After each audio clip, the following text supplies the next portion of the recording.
Hello guys, in this video, I will show you how to convert SPYLATER balance to GCash Wallet in 2025. So let's get into it. Step 1. Open your SPYLATER and log in. Step 2. Go to Withdraw Funds or Payout section. Step 3. Select GCash as your withdrawal option. Step 4. Enter your GCash linked mobile number. And Step 5.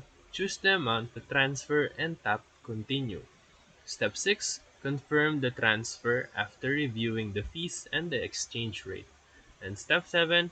Wait for the transaction verification and confirm that one. Step 8. Check your GCash app to ensure that the funds have arrived on time. And that's the full process of this one. So if this video helped you, feel free to like and subscribe for more quick tutorials, reviews, and comparison videos. Thank you for watching.